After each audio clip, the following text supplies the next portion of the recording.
그래서 이제 조금 전에 이제 환경 호르몬이 이제 생식계에 영향을 미친다. 그 다음에 이제 또 하나는 중금속 오염이죠. 중금속. 지금 보면은 중금속은 이제 다른 인체 내에 있는 필요한 이제 미네랄들하고 경쟁을 하잖아요. 그죠? 그리고 이제 그 자체로서도 독성을 가지고 있지만 인체에 필요한 미네랄들에게 이제 부정적인 영향을 준다는 거죠. 우리가 효소라는 거는 이제 아시다시피 크게 이제 단백질 부위하고 그 다음에 이제 금속 부위가 있잖아요. 그죠? 얘가 촉매 역할을 한단 말이에요. 촉매 중심.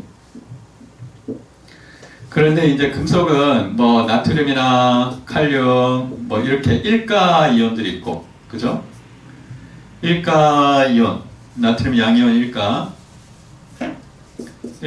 이온이 있고 양이온이 있고 뭐 이가 이온이 있어요. 뭐 예를 들어서 마그네슘, 칼슘 이렇게.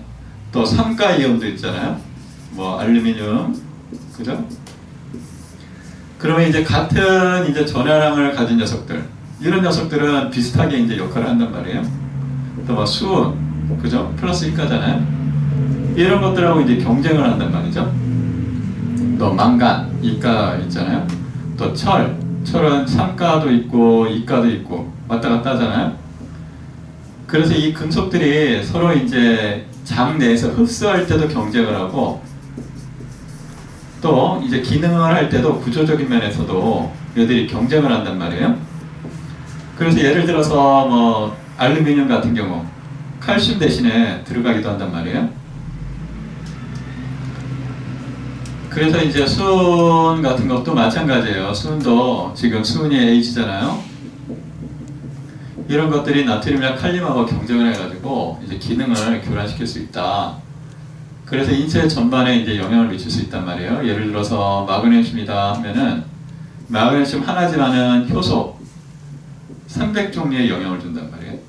300종의 이제 마그네슘이 들어가 있어요. 그러니까 마그네슘 하나만 문제가 생겨도 인체 내에 대사와 관계된 효소 300종이 이제 문제가 생기는 거예요.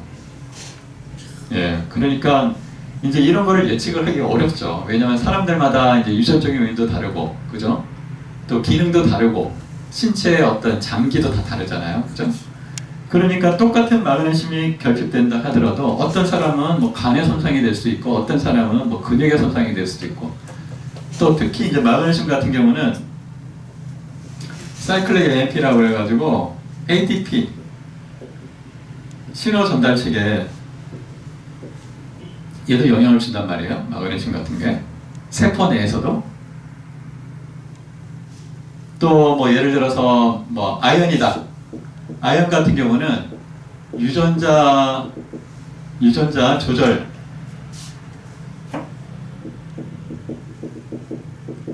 조절 단백질하고도 관련이 된단 말이에요.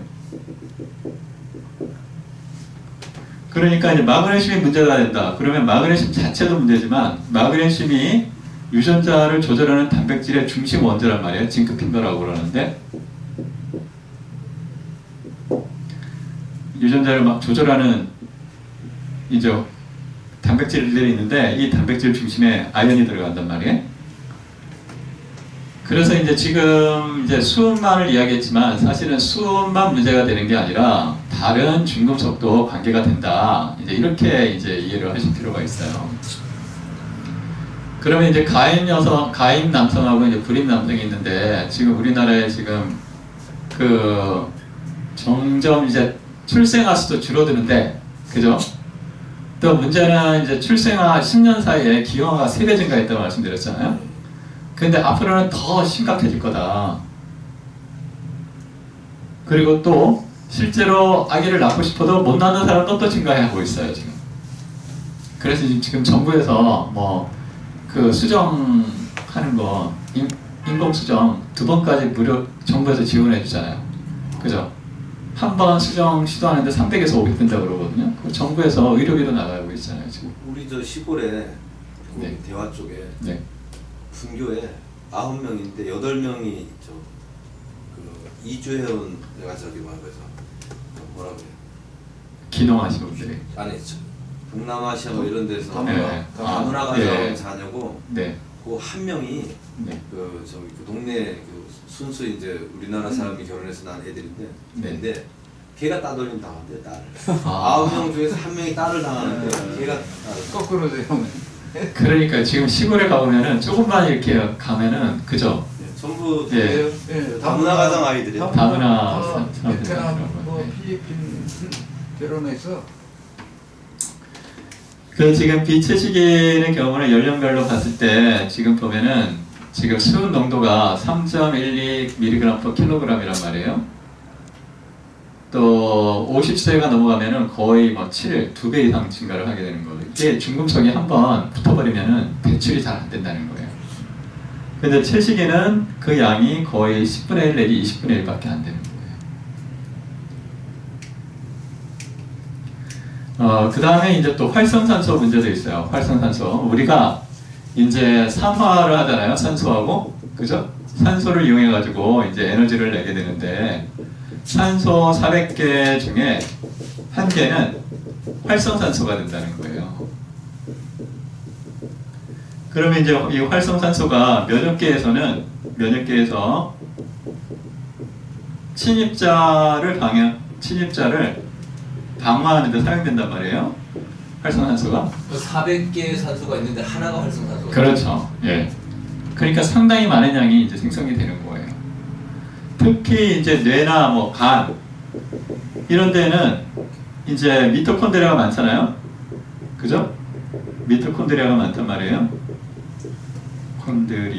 미토콘드리아가 많으니까 활성산소가 더 많이 나오겠죠. 그죠? 보통 미토콘드리아가 이제 세포당 200개 내지 300개라고 이제 이야기를 하는데, 그죠? 간세포 같은 경우는 1700개 내지 2200개가 된단 말이에요. 간세포.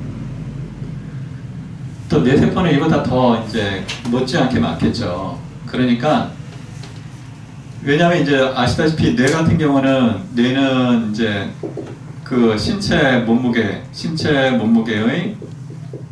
2%밖에 안 되잖아요. 그죠? 그런데 사용하는 에너지는 20%잖아요.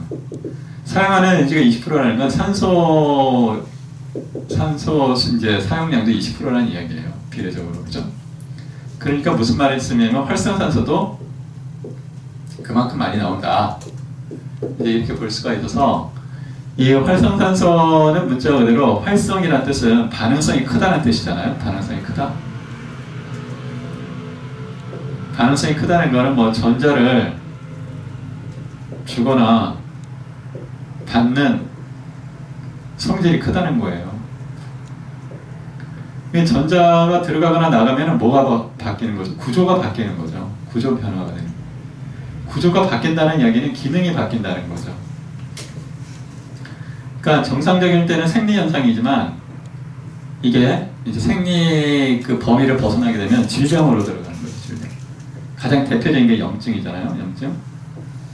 염증 반응. 그런데 이제 이러한 활성산소도 정자의 농도에 영향을 미친다는 거예요. 그럴 수밖에 없죠.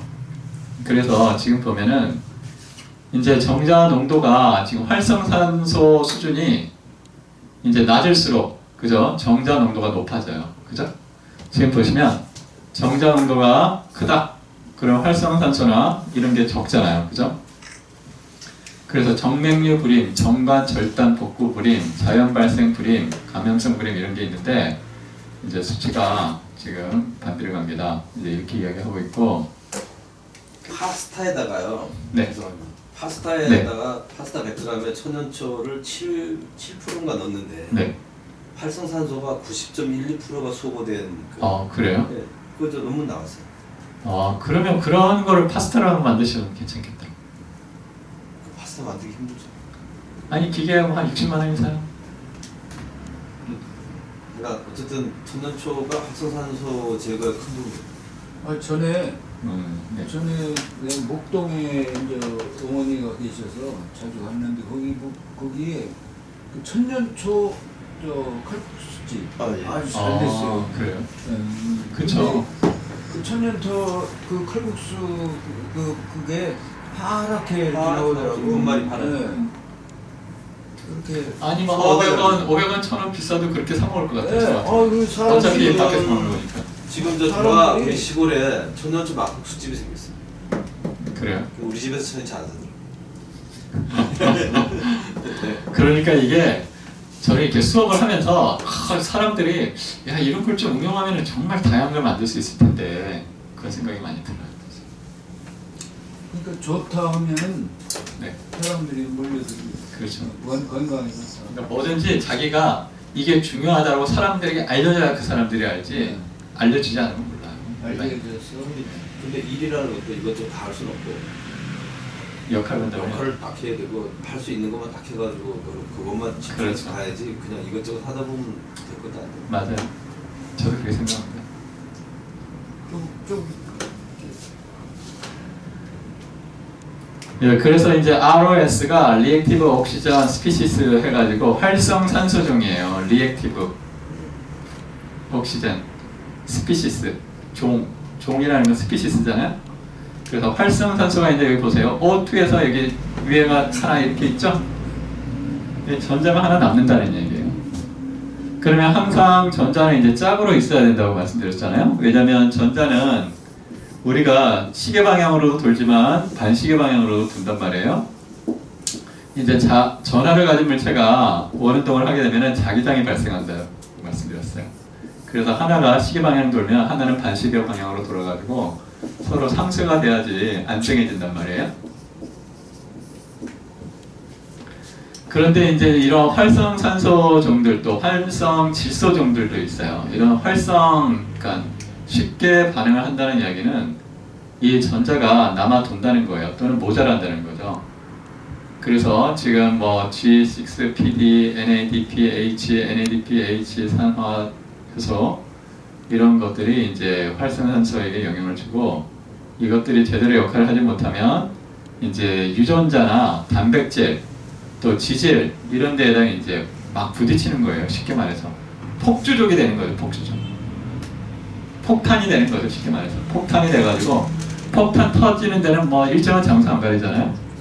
마찬가지로 얘네 폭탄처럼 아무데나 부딪히는 데 그냥 터지는 거예요. 막 공격하는 거죠. 그렇죠.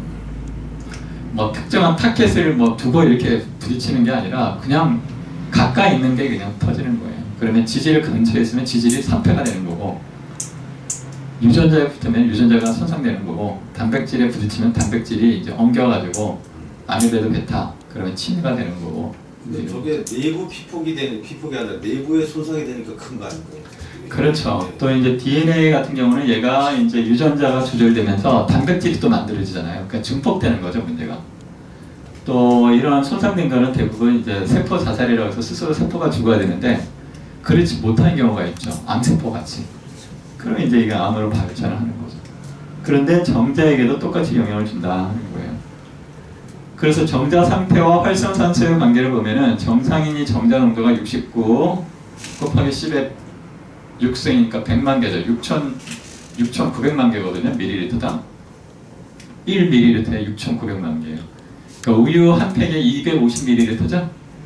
그죠? 그러니까 우리가 보통 이제 물 한 잔 마시면 200ml잖아요. 그분의 200분의 1이면은 6,900만 개가 있대요. 전부. 엄청나죠? 7,000만 개. 그런데 이제 정자 운동성은 55%인데 지금 프림의 경우는 정자 농도가 낮을 뿐만 아니라 정자의 운동성도 낮아요. 활성산소가 높다는 거예요. 수치가. 이게 로그 지수니까 이게 10승이에요. 10승.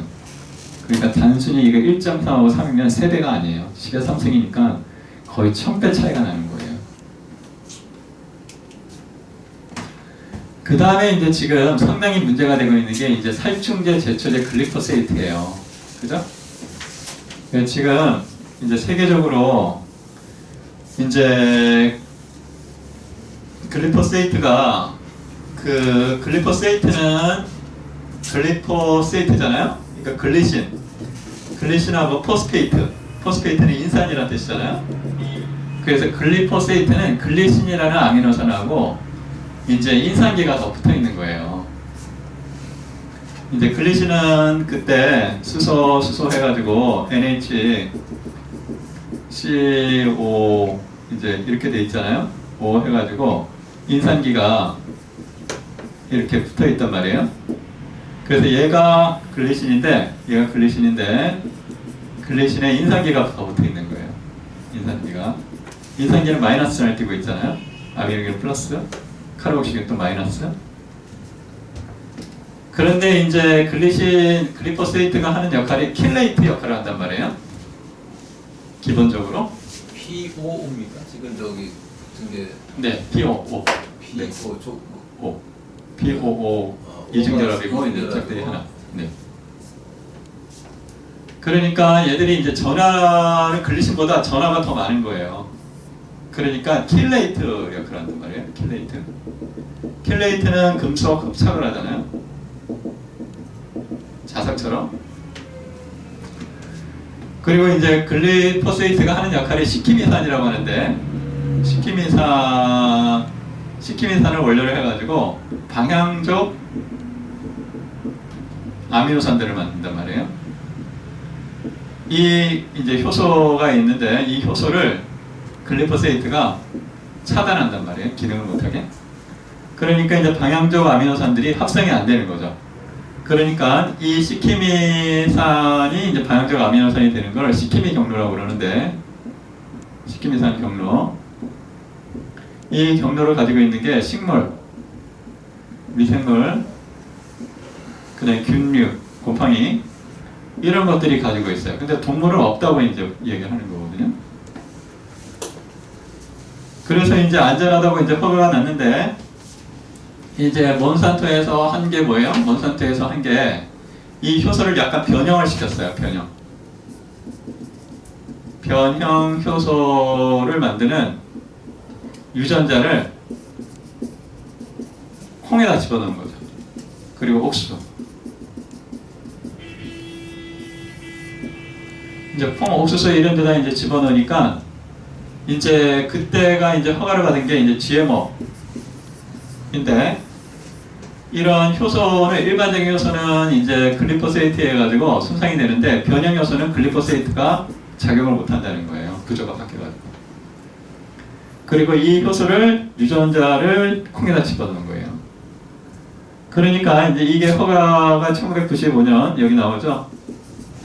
1995년에 이제 사용이 됐는데 문제는 이런 이제 글리포세이트가 이제 비특이성 제초제였단 말이에요. 그러니까 모든 식물을 죽였단 말이에요.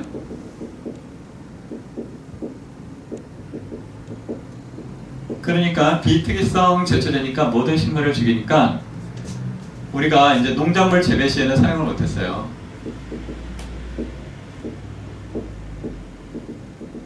왜냐하면 농작물도 죽으니까. 처음에 그랬죠. 그렇죠. 그런데 이제 이후에 변형 효소를 집어넣었단 말이에요. 그러니까 농작물을 재배할 때도 막 뿌리게 됐다는 거죠.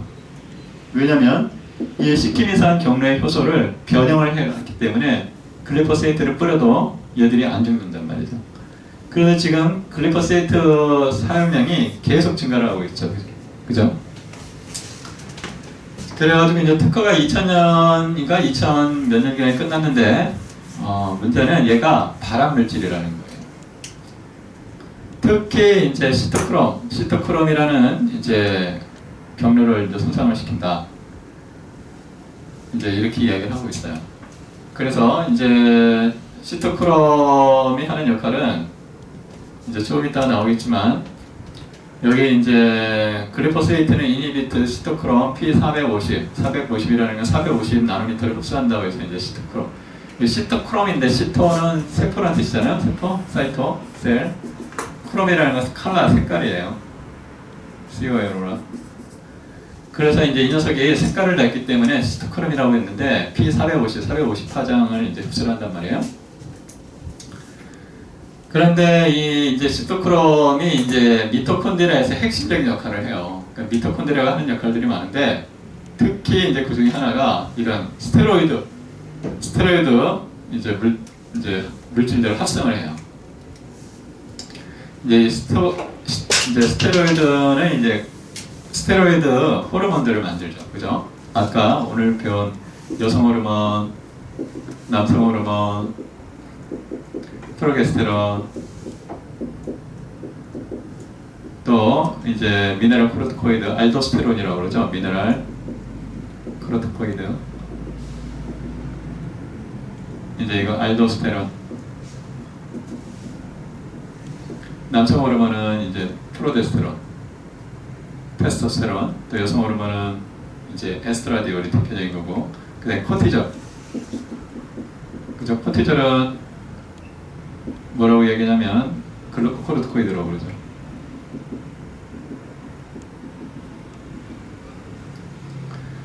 코르티코이드는 이제 부신에서 나온다. 부신에서 이제 나오는 코르티코이드가 되는데, 글루콘은 당이잖아요. 당. 혈당을 조절한단 말이에요. 미네랄 조절하고. 이제 인체에는 5가지 스테로이드 호르몬이 있어요.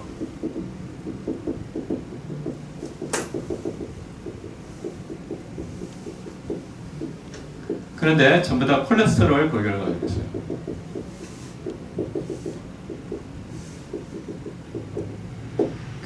이 호르몬들의 특징이 뭐예요? 아주 미량으로도 조절하는 거죠. 미량으로 유전자들을 조절하잖아요. 수치를 조절한단 말이에요. 콜레스테롤을 공격하는 겁니다. 공격?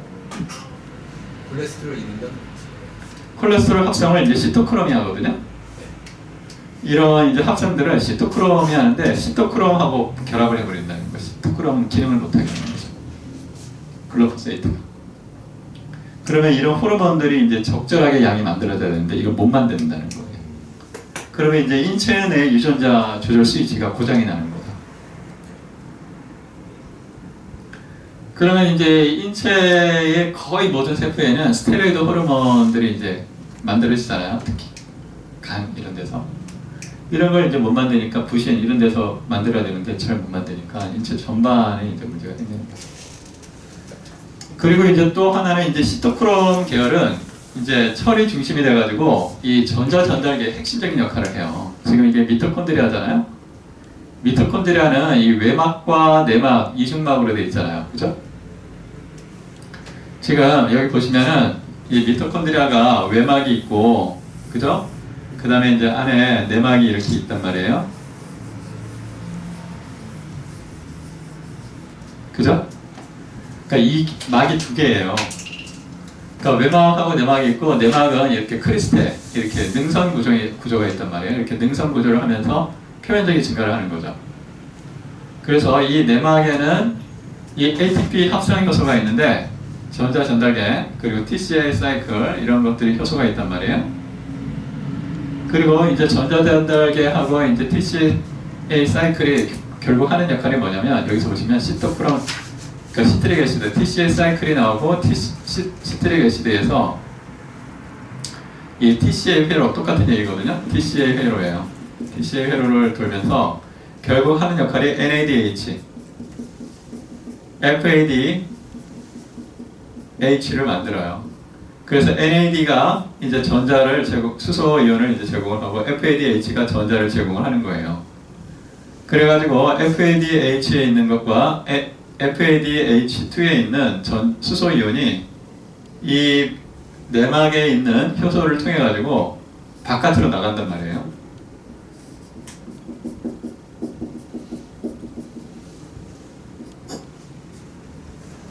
그래서 외막과 내막 사이에 이제 수소 농도 기울기가 만들어지는 거예요. 지금 보시면 이제 TCA 사이클, TCA 회로를 통해 가지고 FAD하고 NAD. NAD는 비타민 2잖아요. 비타민 B2, B3, 그 다음에 FAD가 비타민 B2잖아요. 그죠? 그 나이아신하고 플라빈이 이제 FAD하고 NAD의 중요한 요소 중에 하나인데, 얘들이 TCA 사이클을 돌면서 수소 이온을 받는단 말이에요.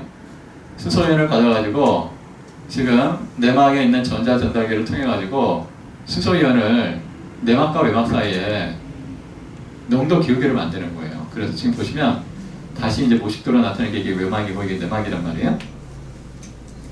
그럼 여기 수소 이온이 계속 나가잖아요. 그죠?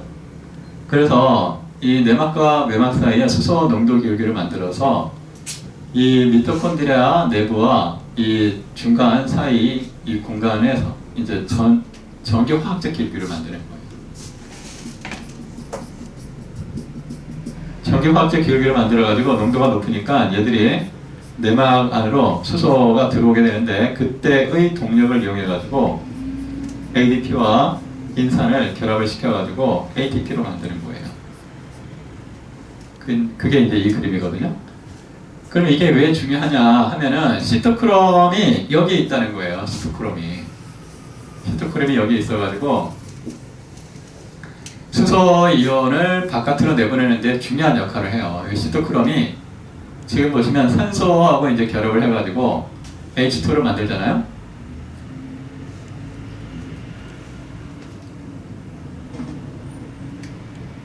그래서 이제 문제가 뭐냐면 이 시토크롬이 글리포세이트가 이 시토크롬 C하고 결합을 한다는 거예요.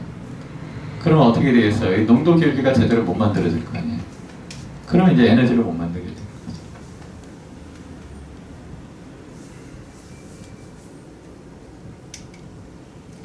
그래서 이제 이게 또 이제 다시 똑같은 그림을 나타낸 건데 P450, 시토크롬 450을 이제 다시 한번 나타낸 거예요. 여기 보시면 이제 FAD가 있는데 이제 철 리덕 화는 상태인데 이제 P450에서 이제 전자를 이제 수소 농도를 이제 이동을 시켜가지고 이제 NADP로 변하면서 수소 농도, 수소 양성자가 이제 이동을 하는 그 경로를 P450이 이제 촉매 역할을 한다. 이제 이런 그림을 나타내고 있어요. 이제 아까 그 그림을 다시 한번 멋있도록 나타낸 건데,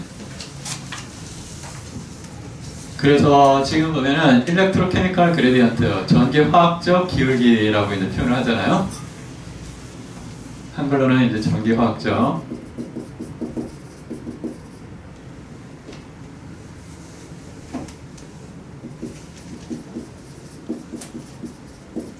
이제 전기화학적 기울기가 있는데, 하는 역할은 여기서 수소 농도의 기울기를 만들어 가지고 양성자죠. 양성자라는 거는 수소 양이온을 말하는 건데 여기서 플러스자를 만드는 거죠. 그럼 상대적으로 마이너스자가 되잖아요. 미토콘드리아 네트워크가. 그래서 농도 기울기에 의해 가지고 얘들이 이제 이동을 하는 거예요. 그런데 농도가 적어지면 이 드라이빙 포스가 작아지겠죠. 그러면 생성되는 ATP량도 줄어드는 거예요. 그러면 이 ATP가 하는 역할이 뭐냐? 면역, 그 다음에 뭐 생각, 그죠?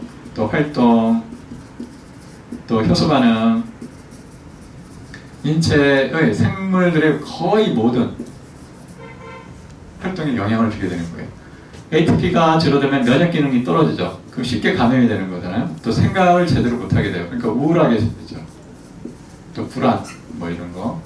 활동을 안 하니까 이제 무기력하게 되죠. 그러니까 욕구도 줄어드는 거죠. 욕구, 감소.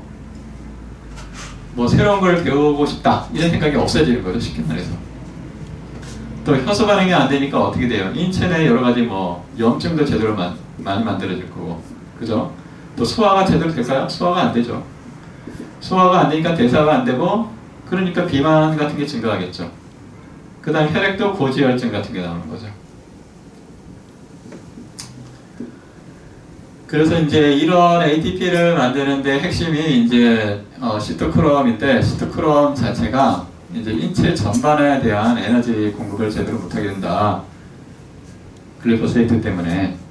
그러니까 사람들은 잘 모르죠. 왜 질병에 걸렸을까? 뭐 어떤 사람은 신경질환이 나타나고, 어떤 사람은 간질환 나타나고, 어떤 사람은 뭐 제각기 다 나타나고, 심지어는 뭐 관절, 그죠? 류마티스 관절염도 마찬가지. 뼈도 살아있는 세포잖아요. 그러니까 뼈 대사도 잘 안 되는 거죠. 또 글리포세이트가 또 산성화가 돼요. 또 인체 내에서. 전반적으로 이제 문제가 되는데, 사람들은 그걸 인과관계를 추정하기가 어렵죠. 왜냐하면 변수가 너무 많으니까.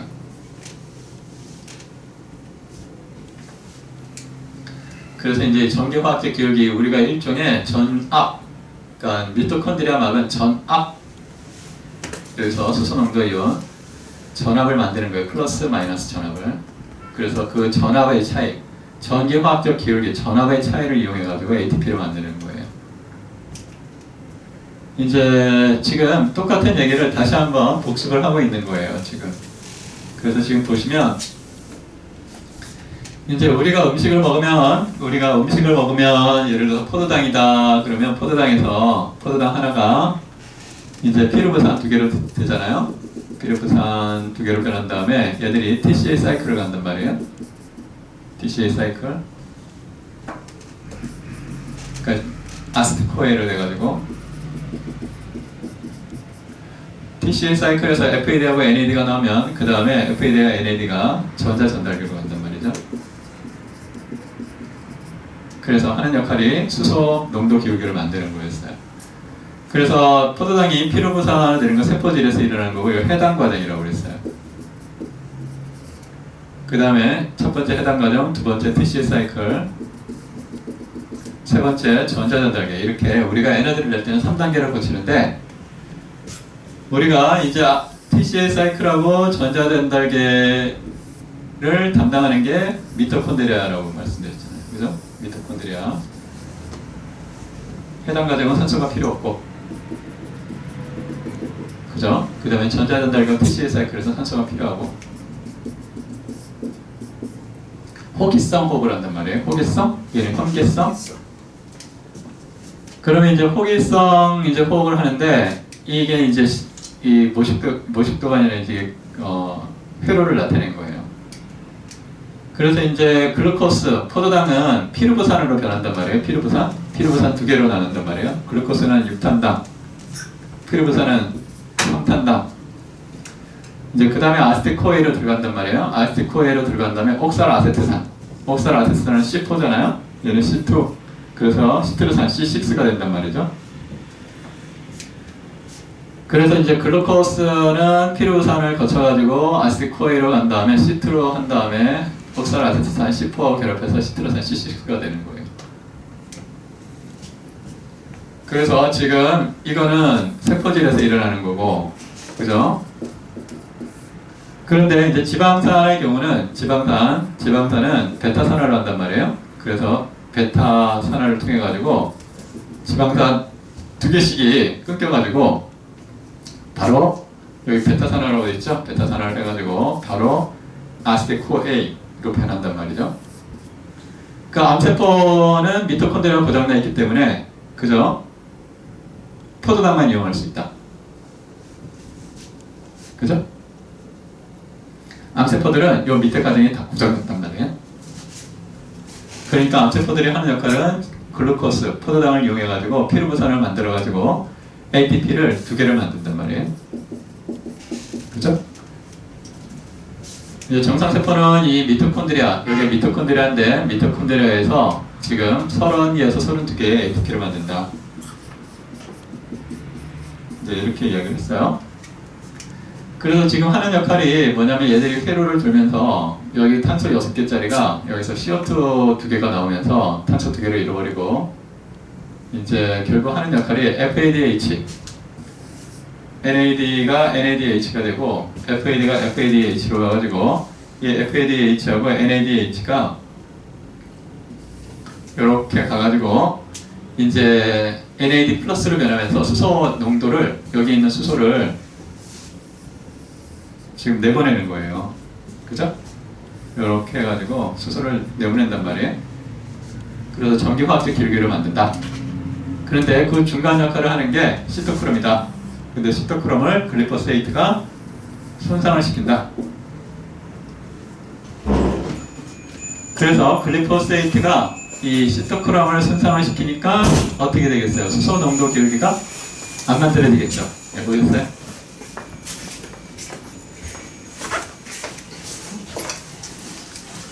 수소 농도 기울기가 안 만들어지니까 여기서 ATP가 만들어져요? 안 만들어져요? ATP가 안 만들어진다. 네, 이런 이야기를 하고 있는 겁니다.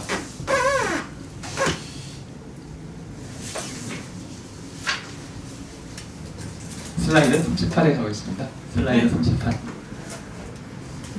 38. 네.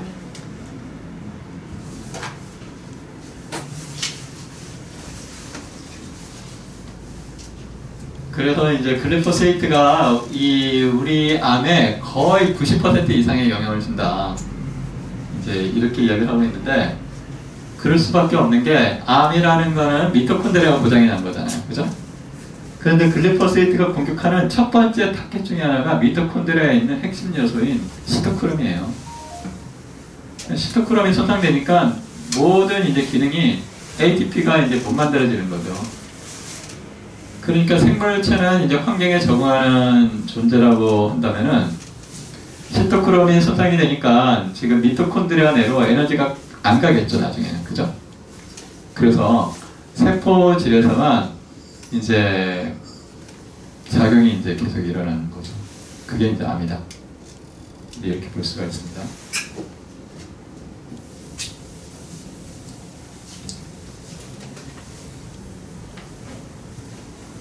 살충제도 글리포세이트가 들어가 있는 거예요? 살충제요? 그거는 제가 잘 모르겠는데요. 아직 연구를 안 해봐가지고. 그런데 이제 살충제는 글리포세이트가 이제 들어갈 이유가 없겠죠. 왜냐하면 살충이니까 충은 이제 동물이잖아요. 살충제, 제초제, 글리포세이트 채식에서 살충제. 아, 예. 살충제도 이런 전자전달계에 영향을 준다. 이렇게 이야기를 합니다. 왜냐하면 이제 살충제가 종류가 많잖아요. 그죠? 그러니까 그런 녀석들도 이렇게 전자전달계에 영향을 줌으로써 이제 전반적으로 문제가 된다. 이제 이렇게 이야기를 하고 있습니다. 그 다음에 이제 똑같은 그림인데 시토크롬이 이제 어떻게 FAD, NAD하고 FADH, NADH 이렇게 해가지고 영향을 주냐 이제 그림을 나타낸 거고요. 여기 철햄이라고 되어 있잖아요. 그죠? 그러니까 시토크롬은 일종의 햄철이에요. 햄이 이제 철과 붙어 있는 거예요. 그러니까 우리 적혈구에 있는 거랑 거의 유사하죠. 구조가. 그래서 지금 보시면은 이 빨간색이 글리포세이트 양이거든요. 이 막대기가 이제 암 발생인데 이 빨간색하고 이제 암 또 자폐증 이런 것들이 거의 비례해가지고 이제 일어나는 걸 알 수가 있어요.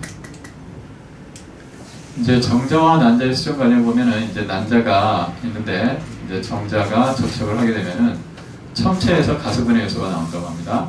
그래서 가스분해 효소가 난자의 피층 발육을 이제 영향을 줘서 이제 융합을 하는 거죠. 그래서 정자에 있는 DNA가 안으로 들어간다. 이제 이렇게 이야기를 하고 있어요.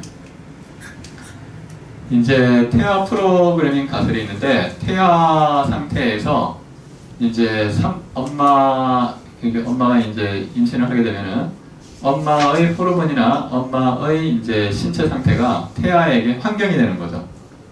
그래서 초반에 이 태아의 유전자들의 스위치를 조절을 한다는 거예요. 그게 성장 시기에도 이제 영향을 준다. 그래서 그러면 산모가 이제 아기를 임신했다. 그러면 이 산모의 세포뿐만 아니라 이 태아의 환경은 핵심이 이제 혈액이죠. 그죠? 그런데 이제 혈액에 영향을 주는 게 뭐예요? 산모의 시기죠. 음식. 그죠? 그래서 산모의 시기에 따라 가지고 산모의 대사 상태와 내분비 상태가 변화를 해요. 그렇겠죠? 그러면 산모의 대사 상태와 내분비 상태가 태아의 환경으로 돼서 태아의 유전자 스위치를 조절을 한다는 거예요. 그래서 태아의 대사 상태와 내분비 상태를 변화를 시키고 또 유전자 스위치를 조절을 해요. 후성학적으로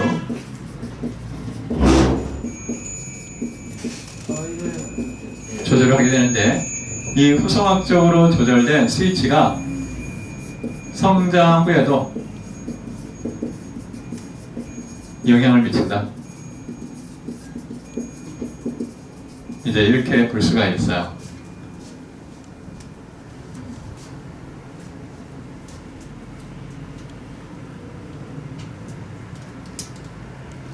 그래서 그것을 태아 프로그래밍 가설이다. 다시 말해서 성장 시기에 이제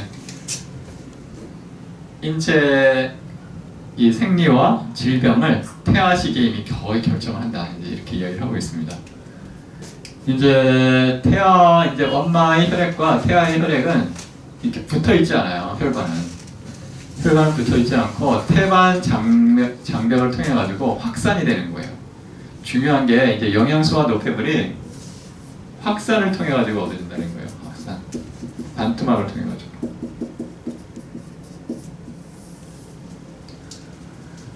이 이야기는 뭐냐면 확산이 쉽게 일어나려면 이제 농도가 묽어야죠. 그죠? 농도가 묽어야지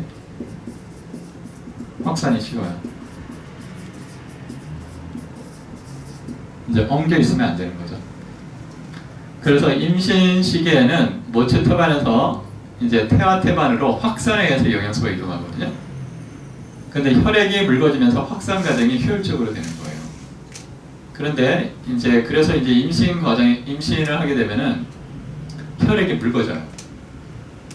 묽어지는데 지금 현대 의학에서는 뭐라고 그러냐면 묽어지니까 철분을 공급을 해줘요. 그럼 철분은 피를 또 끈끈하게 만들어요. 그래서 이 순환을 어렵게 만드는 거죠. 그래서 자간전증이라고 해가지고 이 산모의 당뇨나 심혈관 질환이 증가를 한다. 이제 이렇게 이야기합니다. 태아당 산모 당뇨들이 꽤 늘었는데. 네. 그 이유 중에 하나가 이제 혈액 내에 있는 이제 철분 수치 증가와 관련이 있다. 임신을 하면 이제 철분을 무료로 공급하잖아요. 그죠? 그래가지고 이제 산부인과에서 정부에서 지원을 하거든요. 그 산부인과에서 그냥 철분제들을 그냥 줘요. 그러면 산모들이 그걸 모르고 먹거든요. 그럼 이제 피가 끈끈해지는 거예요. 그래서 이제 실험을 이제 해봤는데 조사를 해봤더니 관상동맥 심장질환 사망률을 보니까 이제 태반 무게, 이제 아기가 태어났을 때 그 태반 무게가 이 17.5에서 19.0kg 일 때 가장 이제 심혈관 사망률이 적다라는 거예요. 이 아기들이 태어났을 때 얘들이 이제 성장 후에 이제 심장 질환을 조사를 해봤거든요. 태반 무게가 너무 커도 문제고 너무 작아도 문제가 된다. 태반 무게가 크다는 거는 이 순환이 잘 안 되니까 태반이 점점 커지는 거예요. 그렇게 볼 수가 있죠.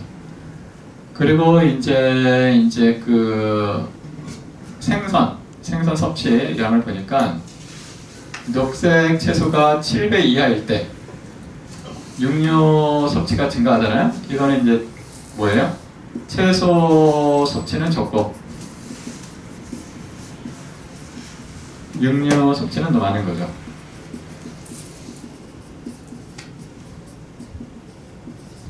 이때 이제 이완기 혈압이 124였어요. 그런데 이제 녹색 섭취는 많고 육류 섭취는 적은 그룹. 그러니까 이 그룹은 채소 섭취는 많고 육류 섭취는 적다. 이 그룹이겠죠? 그럼 118하고 124 차이가 6이나 차이가 나요. 그래서 지금 이제 산모의 경우는 육류 섭취는 적게 하고 채소 섭취를 많게 하는 게 좋다. 지금 산모 고혈압 문제가 많잖아요. 그죠? 또 이제 시기, 지방에 따라서 이제 차이가 있어요. 이 혈압을 보면은 혈압에 돼지기름 시기를 했을 때는 보통 시기를 했을 때보다 혈압이 수축기도 그렇고 이제 이완기는 별 차이, 이완기도 그렇고 수축기도 그렇고 점점 보면은 81, 181, 361이죠. 그러니까 점점 시기 기간이 클수록 혈압 차이가 커지죠.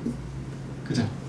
돼지기름 먹은 거하고 안 먹은 거하고 돼지기름 라드 먹었을 때와 먹지 않았을 때.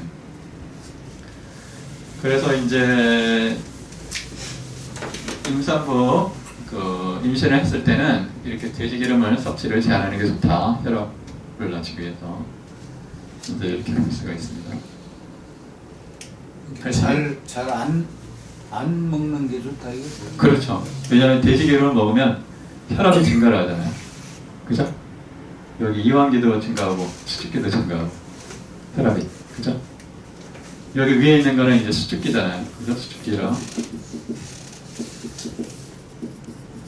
여기 밑에 있는 건 이완기라. 여기 이제 고기 먹었을 때, 돼지기를 먹었을 때, 그 밑에는 안 먹었을 때 거의 한 15 정도 차이가 나죠. 그 다음에 이제 신생아가 그러면은 그 태어날 때 신생아 몸무게에 따라 가지고 얘들이 이제 컸을 때 학령기의 제2당뇨 3대 위험도를 본 거예요. 지금 이제 어린이 당뇨가 심각하잖아요, 지금. 그죠? 이제 소아 비만도 문제고 소아 당뇨도 지금 상당히 문제가 되는데, 이제 신생아 몸무게가 지금 3.0에서 3.5를 1로 기준했을 때 위험을 1 기준이에요. 그렇게 했을 때 신생아 몸무게가 큰 애들은 지금 2.67배 증가를 하는 거예요, 위험이. 그리고 너무 작아도 위험이 증가해요. 2.32. 그러니까 이 이야기는 제대로 혈액순환이 잘 안 된다는 거예요. 이 너무 작거나 너무 많거나. 그죠?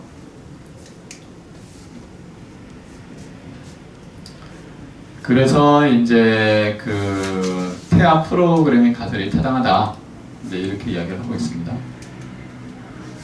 그러면 이제 대사증후군, 아까 이제 심혈관 질환하고 당뇨를 말씀을 드렸는데, 우리가 이제 대사증후군이다 하면은, 대사증후군은 메타볼릭 신드롬이잖아요.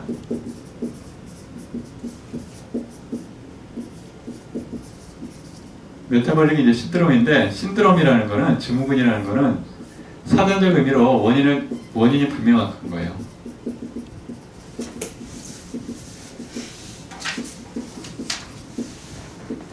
원인이 불명한 증상들을 신드롬이라고 흔히 표현하거든요. 그런데 이제 대사증후군은 이 무슨 메타볼릭이라는 거는 에너지 대사죠, 에너지. 그러니까 대사증후군은 우리가 이제 저번에도 이야기했지만 칼로리 과잉을 하면은 이제 피하, 그죠? 그다음에 간, 그다음에 복부, 그다음에 혈관, 네, 지질이 쌓인다, 그죠? 쌓인다고 말씀드렸잖아요. 그리고 이제 포도당하고 지질이 산화경쟁을 한다고 그랬어요. 포도당하고 지질 산화경쟁을 랜들 사이클이라고 말씀드렸잖아요. 랜들 사이클, RNA, 디젤리 사이클. 얘들이 이제 세포 내에서 지질하고 포도당이 산화 경쟁을 하는데 누가 먼저 쓰인다고 그랬죠? 지질이 먼저 쓰인다고 그랬어요. 그죠? 효율이 높으니까. 그러면 혈당이 계속 높은 상태로 유지가 되잖아요. 혈당 상승. 혈당이 상승되면 인슐린도 상승하죠. 그래서 뭐로 변하는 거예요? 소변으로 나가는 거죠, 혈당이. 그럼 이게 당뇨가 되는 거죠, 당뇨. 그리고 이제 복부에 쌓이게 되면 뭐가 돼요? 복부 비만이라고 그러죠. 복부 비만.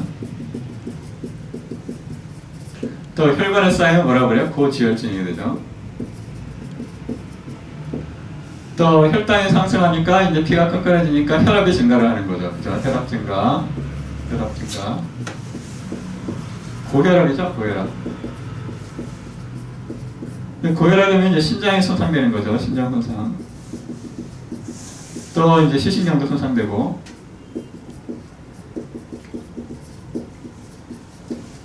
말초도 이제 괴사가 되는 거잖아요. 그래서 이제 칼로리 과잉이 왜 되냐? 크게 이제 두 가지 이유를 들었잖아요. 첫 번째는 육류 섭취. 육류는 채식보다 칼로리가 2배라고 그랬어요. 또 이제 섬유소 결핍. 섬유소가 결핍되니까 이제 혈당이 급격히 올라간다고 그랬어요. 그러면 이제 대사증후군은 증상이 뭐냐?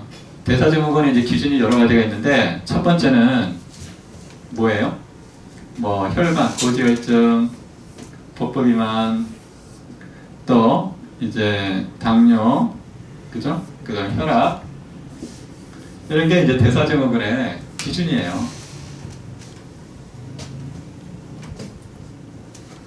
그래서 신드롬이라고 말할 수가 없어요, 사실은. 원인이 너무나 명백한 거예요. 핵심 원인은 뭐예요? 칼로리 과잉 섭취예요.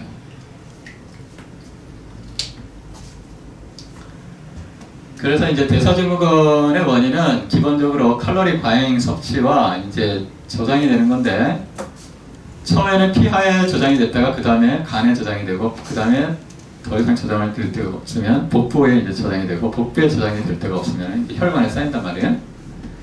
그러니까 복부에 계속 쌓이면 복부 허리 돌다가 커지니까 복부 비만이 되는 거고, 그죠? 혈관에 쌓이니까 고지혈증이 되는 거고, 그죠? 그 혈관에서 이제 포도당하고 지질이 이제 산화 경쟁을 한단 말이죠. 근데 지질이 먼저 사용되니까 혈당은 계속 안 내려가요. 그러니까 당뇨가 되는 거예요. 그럼 이제 당뇨가 되는데 계속 이제 피가 끈끈해지면 어떻게 돼요? 말초에서 혈액이 잘 안 도는 거죠.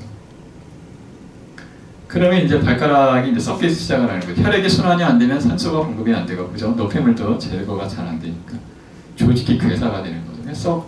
썩으니까 이제 잘라내는 거죠. 원인은 그대로 두고, 또 시신경에도 이제 혈액 공급이 잘 안 되니까 산소도 제대로 안 되고, 그러니까 이제 시신경이 망가지는 거죠. 그래서 이제 망막, 당뇨성 망막 손상이 있는 거죠. 그러면 이제 이 모든 것의 원인은 뭐냐? 칼로리 과잉이다. 그러면 해법은 간단한 거죠. 칼로리 제한이죠. 칼로리 제한. 칼로리 섭취를 제한을 한다. 그래서 니시 요법 같은 경우는 칼로리가 하루에 800에서 1200이란 말이에요.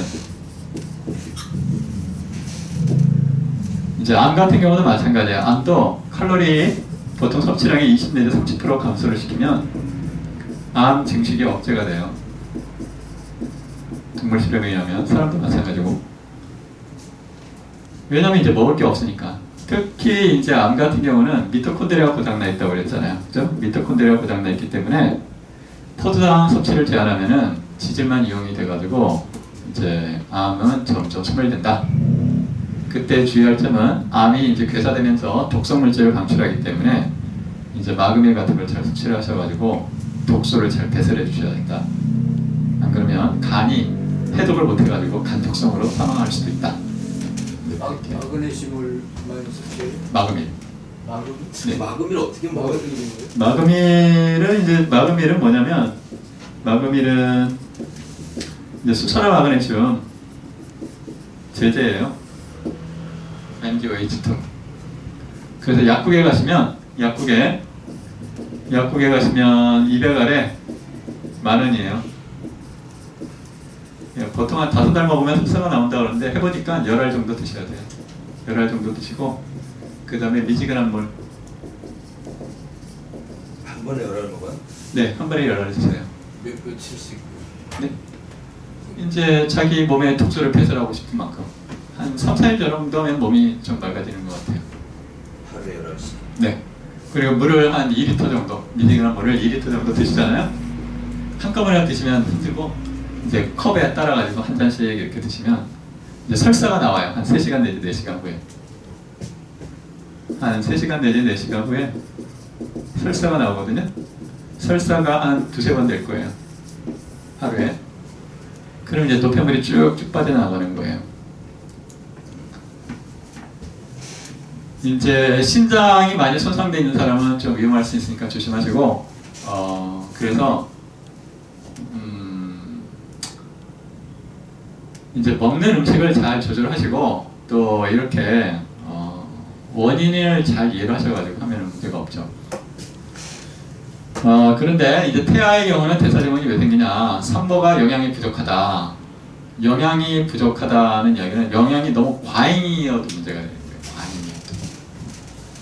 과잉이어도. 영양이 너무 과잉이 되면 어떻게 돼요? 혈관이 막히는 거죠? 그죠? 혈관이 정체가 되면서 실제로 태아에게는 영양이 부족하게 되는 거고요. 그죠? 그러니까 이제 산모가 이제 고혈압이다, 또 당뇨다, 그죠? 이제 혈액 내에 칼로리가 너무 많은 거예요. 그래서 산모와 태반이 이상하게 된다. 이제 산모와 태반이 이제 아까 확산에 의해서 이루어진다고 그랬잖아요. 그러니까 이제 피가 끈끈해지고 그러면은 확산이 잘 안 되니까 아무리 엄마가 더 영양을 먹어도 오히려 태아에게는 영양 부족 현상이 나타날 수가 있어요. 그러면 이제 췌장의 베타 세포가 질량이 감소를 해요. 왜냐하면 인체 내에는 이제 여러 가지 기관이 있는데 가장 중요한 기관이 뭐라고 생각하세요? 인체 내에서. 심장, 네, 심장도 있고 또 심장, 간, 신장.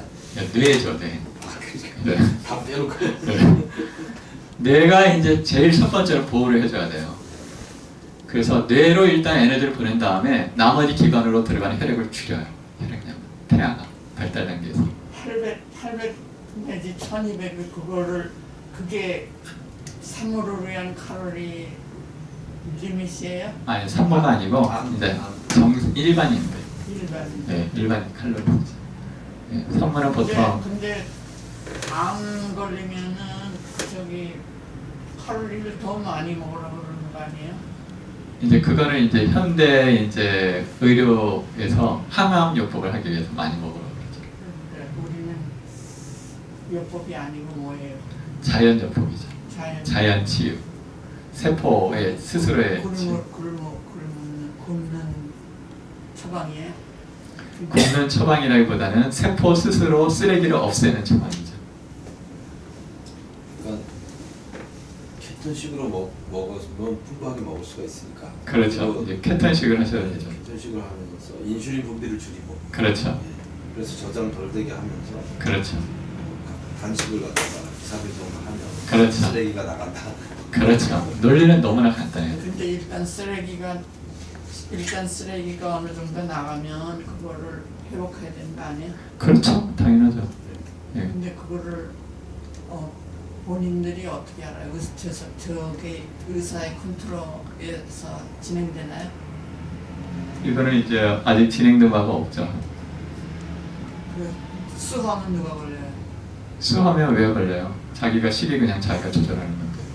자기 밥 먹는 거 내 마음대로 먹었다고 해서 수 걸릴 이유는 없죠.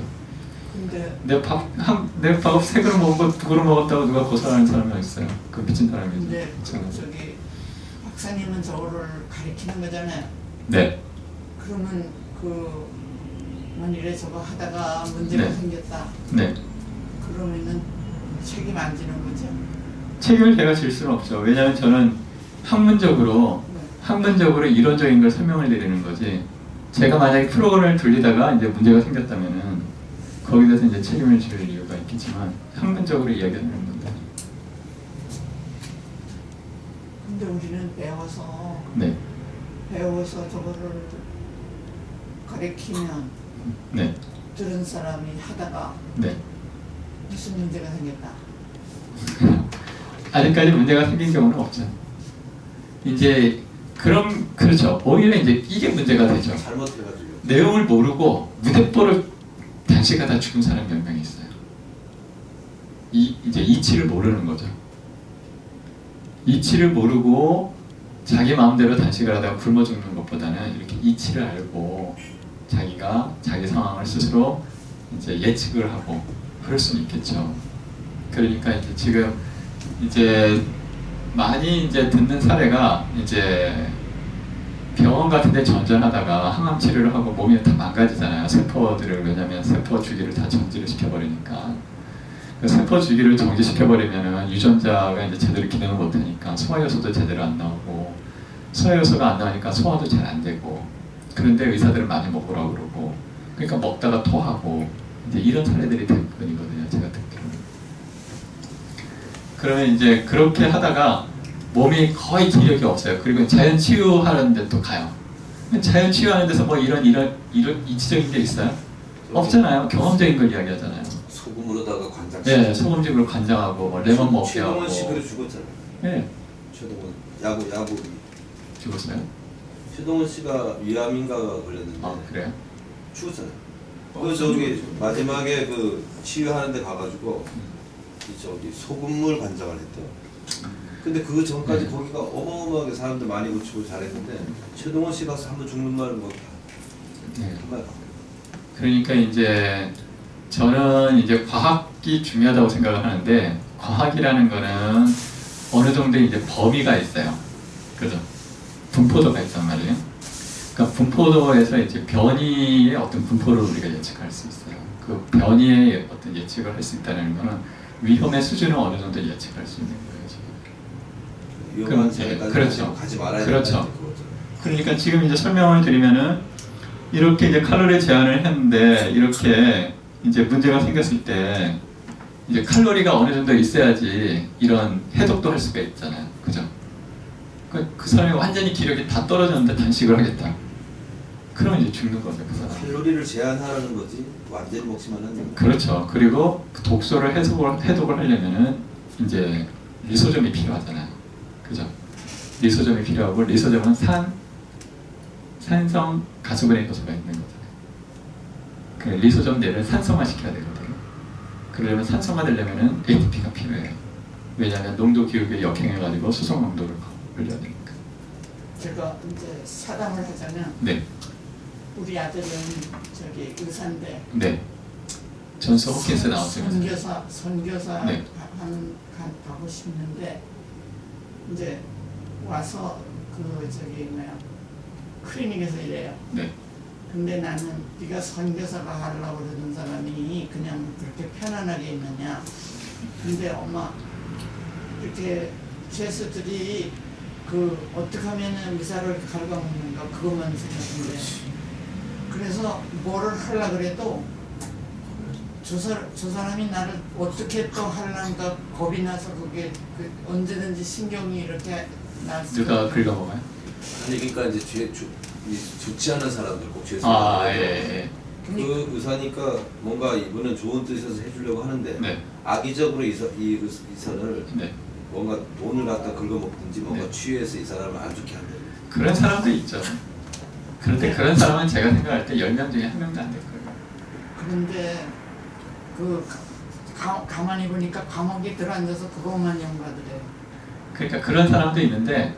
그런 사람은 10명 중에 1명도 안 되죠. 근데 왜 감옥에 있는 분들을 교화시키려고 하시는 거예요? 아니요. 저는 네가 선교사가 되려고 그러는데 선교 구역에는 안 가도 그 감옥에 있는 사람들을 거기서 선교 활동을 할 수 없느냐. 그게 모르니까. 그러니까 엄마 선교 이거를 내가 어떤 사람을 도와주려고 그러면은 그 사람이 그거를 받아서 자기 이익을 하려는 생각을 안 하고 어떻게 하면 이 의사를 해서 갉아먹을까 그 생각만 하니까 그게 널브스가 돼서 할 수가 없고. 근데 이제 모든 사람이 그럴 거라고 생각하지는 않아요. 그러니까 이제 감옥 쪽에 가지 말고 일반 사람들을 상대로. 네, 그렇죠.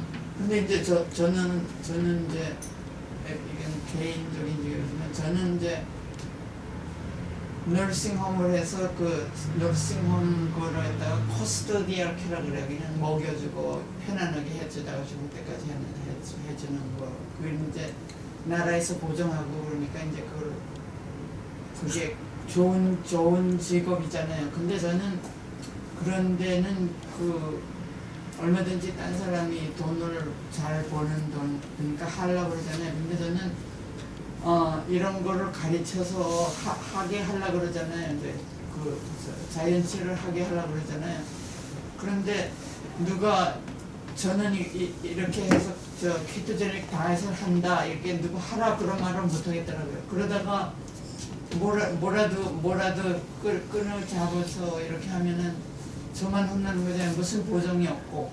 아니죠. 이제 정보를 알려주고 거기에 대해서 선택은 스스로가 하고 결과도 스스로가 진다 이렇게 알려드리면 되죠. 그러니까 이제 선생님이 이제 강요를 하면 문제가 그거를 되죠. 여기서 프로그램을 하면서 여기 프로그램 과정에서 사고가 생기면 프로그램 진행한 사람들이 책임을 져야 돼요.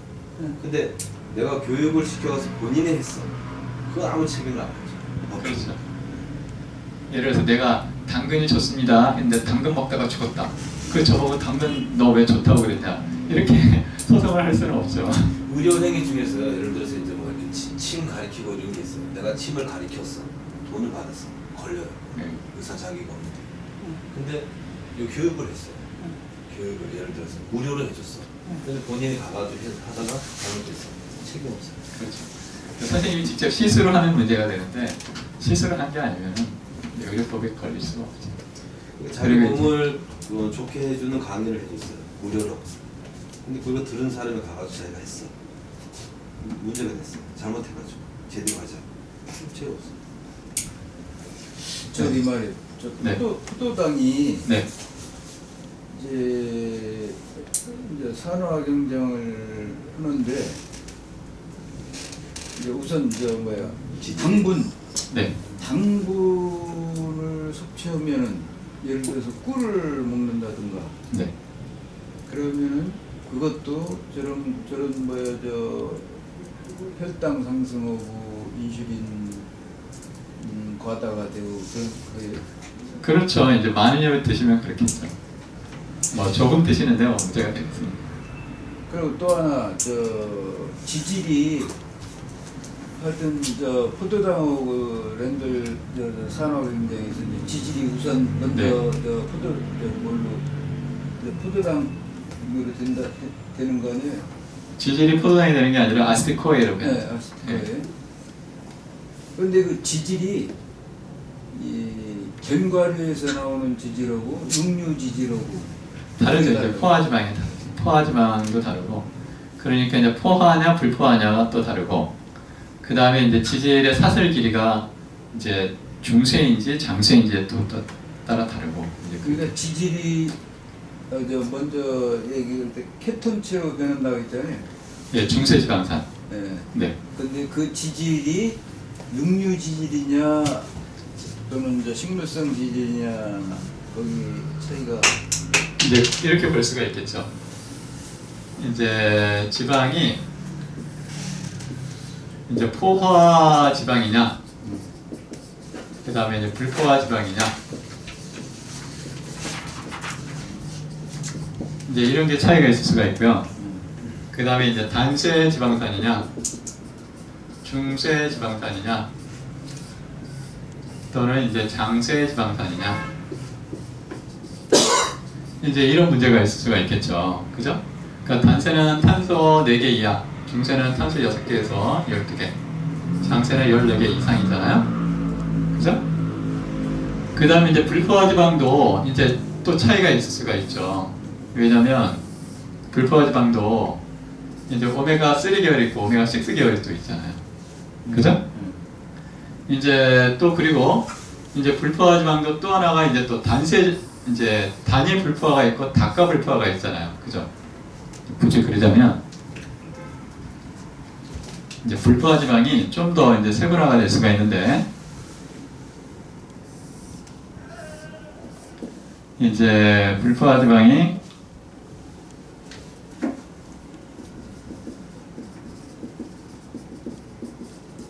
다가 불포화 지방이 있고, 그죠? 단일 불포화가 있단 말이에요. 그죠? 그러니까 이제 다가 불포화에서는 또 오메가3냐 오메가6냐 또 오메가9도 있잖아요. 그죠?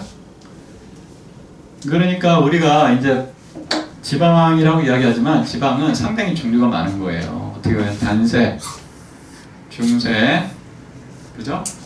네, 장세, 장세에서 다가, 단일, 그죠? 그래서 사실은 우리가 지방산의 종류에 따라 가지고 여러 가지 이제 기능이 다를 거라고 볼 수가 있어요. 특히 이제 오메가3와 6는 또 밸런스가 중요하고, 그죠? 그 다음에 얘들은 또 호르몬으로도 역할을 하잖아요. 호르몬. 그죠? 부조체로서도 역할을 하고, 에너지원으로 이용하고, 그 다음에 신호 전달 물질. 이제 여러 가지 이제 기능을 한단 말이에요. 지방산 자체가. 그죠? 이제 이러한 것을 세세하게 이제 연구를 할 필요가 있겠죠. 또 이런 지방산은 혼자 못 돌아다녀요. 지방산은 혈액 내에서 알부민하고 결합을 한단 말이에요. 그죠? 알부민하고 이제 결합을 하고, 또 이런 지방산은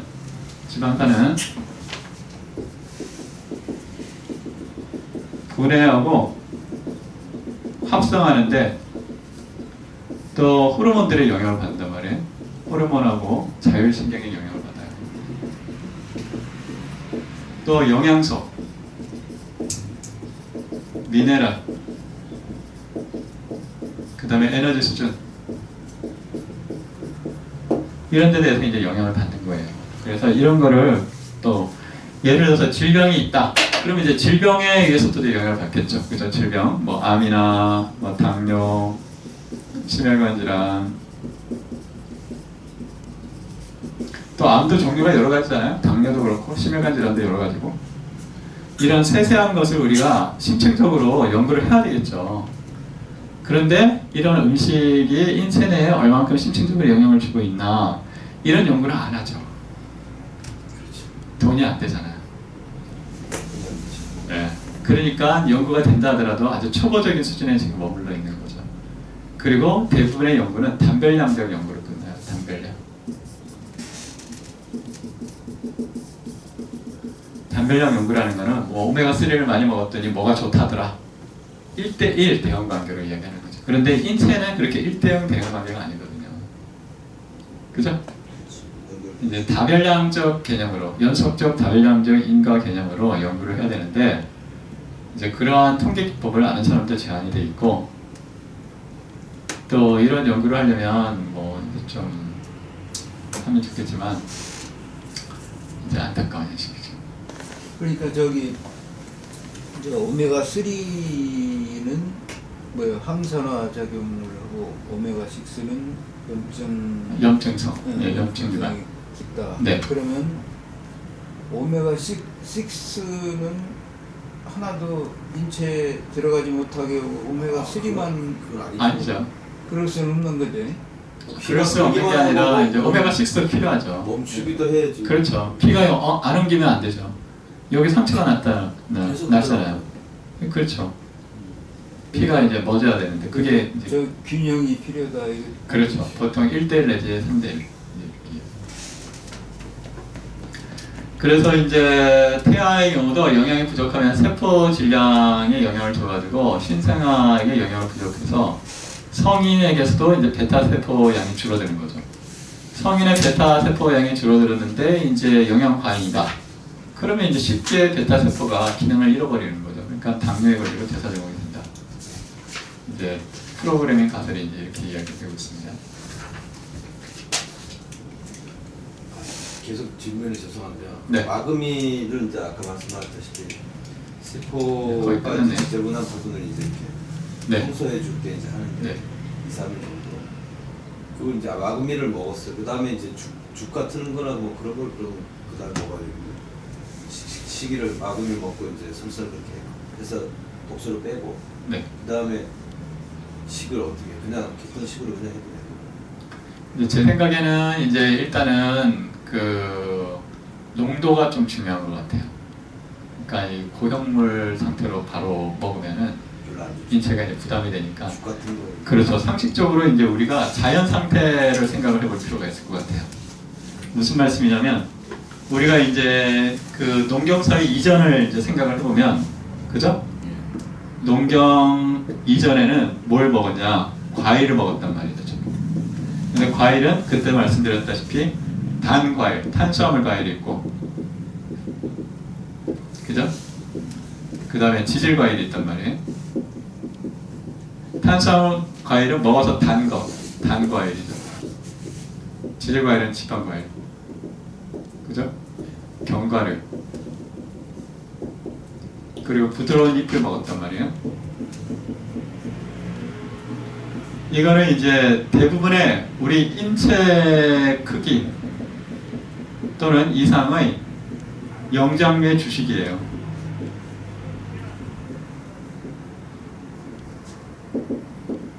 영장류들의 주식이 이거예요.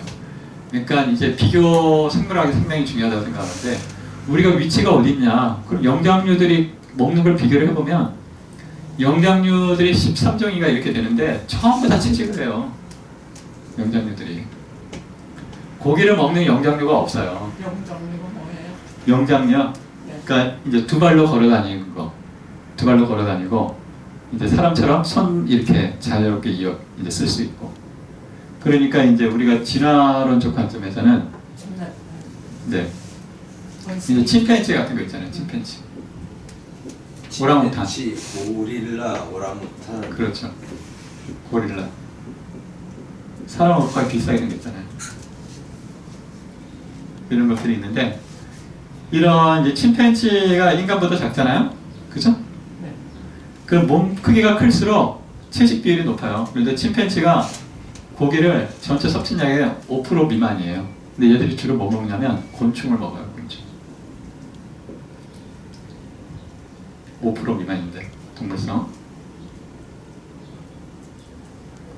그래서 사람처럼 지금 이 영장류들 중에 사람처럼 이렇게 고기를 많이 먹는 영장류는 없어요. 그만큼 이제 인체 데미지가 손상이 된다는 얘기입니다. 그러면 얘들이 큰 오랑우탄이나 고릴라는 대표적인 초식 동물이에요. 채식을 해요. 부드러운 잎을 먹는단 말이죠. 과일 따먹고. 그죠? 그러면 이제 단식이 됐다. 그러면 이제 뭘 먹어야 되냐? 이 단 과일은 90% 이상이 수분이에요. 90 내지 95%. 그죠? 그러니까 이제 죽을 먹는 거죠. 왜냐면 죽을 만들면 어떻게 돼요? 죽이 이하고 비슷하잖아요. 그죠? 그러니까 사실은 우리가 선택만 할 수 있다면 죽을 먹는 것보다는 과일을 먹는 게 맞죠. 옛날에는 겨울에 과일을 먹을 수가 없잖아요. 그러니까 죽을 끓여 먹었던 거고. 그죠? 근데요. 네. 캡틴식은 그 단과일에 이제 지한하잖아요. 우리가 네. 그죠? 네. 근데 이제 금식을 했어요. 네. 근데 금식을 해서 이제 일반식으로 가야 되는데 네. 그때는 단과일을 줘야 되잖아요. 네. 근데 그게 제 마음에 이게 잘 받아지지가 않는 경우가 많아요. 네. 캡틴식을 하려고 이게 막 채소하고 그냥 견과류 이렇게 푸시하다가 네. 이제 금식을 해서 일반식으로 가야 되니까 그 탄수화물을 먹어야 되는데 이제 과일을 먹다가 또 이상하잖아요. 이 양은 네. 이제 제가 생각할 때는 처음에 네. 이제 그러니까 이제 우리가 단식을 하면은 이제 예비 단식이 있고, 그죠? 예비 단식이 있고, 본 단식이 있고, 그다음에 후식을 하잖아요, 그죠? 보통 3단계로 나누거든요. 단식을 하면. 예비 단식은 어떻게 해요? 예비 단식은 이제 본 단식이 예를 들어서 뭐 5일이다. 그럼 예비 단식도 5일을 하고 후식도 5일을 하거든요, 보통. 그러니까 양을 점점 줄이는 거예요. 이제 양을 먹는 양을 보통 이만큼 먹다가 이제 5번 하면 5번만큼 이렇게 조금씩 나누는 거예요, 양을. 그래서 본단식 아무것도 안 먹고 후식도 이제 조금씩 늘리는 거예요. 요만큼. 5일간 하면은. 그러면 이제 우리가 과일을 먹어야 된다 그러면은 과일을 본단식이 끝난 다음에 한꺼번에 많이 먹는 게 아니죠. 얘 사과다 이러면 사과 8분의 1 하루 처음에는 8분의 1 정도 먹고 그 다음 날은 4분의 1 정도 먹고 그 다음 날은 반 개 먹고 이렇게 돼야 되는 거죠. 저렇게 굶었다가 과일을 먹으라 그러는데 4분의 1 먹고 그만둘 사람이 있을까요? 그래서 이제 많은 사람들이 그러니까 보식이죠. 보식이라고 그래서 보식을 잘 못해가지고 이제 승패를 많이 해요. 그러니까 보식이라고 이제 이야기를 하는데 이제 단식 굶는 거를 한번 굶으면 이틀 정도 굶으면은 그 다음에 이제 시작기가 없어지잖아요. 그러니까 크게 어렵지가 않거든요. 이틀만 잘 넘어가면. 그리고 이제 아까 말씀드린 대로 노폐물을 잘 이제 배설을 해주셔야 돼요. 그러니까 이제 단식을 할 때 문제가 뭐가 되냐면 이제 단식을 하게 되면은 이제 오토파지가 진행이 되잖아요. 네. 그죠? 오토파지가 진행이 되면은 이제 오토파지에서 리소점이 이제 역할을 하잖아요. 그죠? 리소점이 아토파고솜에 이제 여러 가지 쓰레기하고 이제 결합을 해가지고 아토라이소솜이 되잖아요.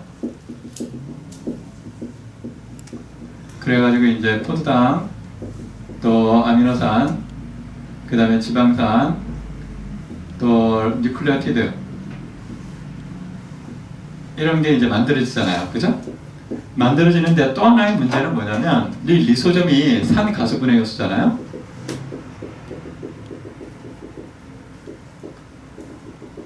산가수분해 요소 주머니인데 얘들이 리소점이 지용성 독소 또 약물을 저장을 하고 있어요. 그런데 이제 단식 상태가 되면은 얘들이 같이 풀려 나오는 거예요. 세포배로, 혈액으로. 그러면 얘들이 이제 소장이나 대장을 통해 가지고 배설이 돼야 되거든요. 이게 안 되면은 대장에서 제흡수예요. 거의 대부분 95에서 98%가 제흡수가 된단 말이에요. 그러면 이제 간독성이 생기는 거예요.